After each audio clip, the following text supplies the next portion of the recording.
દાંતા તાલુકામાં ઋષિકેશ પટેલની અધ્યક્ષતામાં સ્નેહ મિલન કાર્યક્રમ યોજાયો।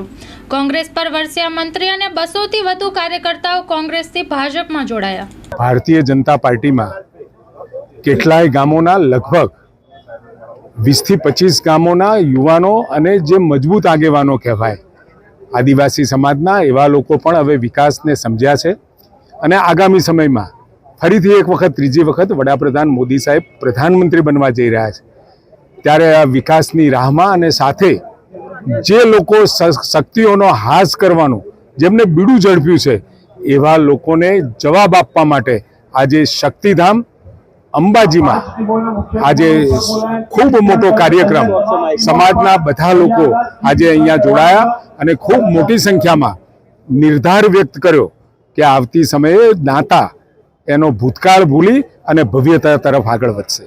ખાસ કરીને કહીશું કે જે રીતે રાહુલ ગાંધી જે નિવેદન રજવાડામાં બહુ નારાજગી પ્રવર્તી રહી છે અને જ્યારે તારે રજવાડાઓ જે લોકશાહીનું સ્તંભ બનાવવા માટે જ્યારે રજવાડા સોંપીને રજવાડા લોકશાહી બનાવવામાં મોટો ફાળો ભર્યો છે ત્યારે એમનો વિરોધ કરાઈ રહ્યો છે। એમની માનસિકતા પહેલેથી જ તમે કોંગ્રેસનો ભૂતકાળનો ઇતિહાસ જોશો તો તમને ખ્યાલ આવશે કે એમને કે જે લોકોએ દેશના વિલીનીકરણમાં સરદાર પટેલના પ્રયાસોમાં ખુશી જે લોકોએ પોતાના રજવાડાઓ સોંપ્યા હતા પોતાના રાજ્યો સોંપ્યા હતા એવા લોકો માટે એવા રાજાઓ માટે જે પ્રકારનું એમને નિવેદન કર્યું ખૂબ ક્ષોભનીય છે।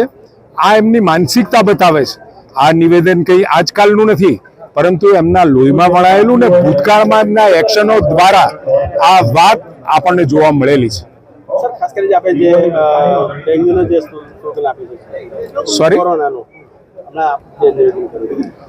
અરે ઇન્ડી ગઠબંધનના લોકો જે આપણે શક્તિ ગણીએ છીએ સનાતનની અંદર માં અંબા હોય મહાદેવ હોય કાલ ભૈરવ હોય જેને આપણે શક્તિ માનીએ છીએ એ સનાતન ધર્મની વિશ્વાસ અને આસ્થા ઉપર આઘાત કરી અને સનાતન અને શક્તિઓનો હાસ કરવાનું જે લોકોએ બીડું ઝડપ્યું છે એને જવાબ આવતા સમયમાં ભારતની જનતા અને સાથે સાથે ગુજરાતની જનતા તો અવશ્ય આપવાની છે।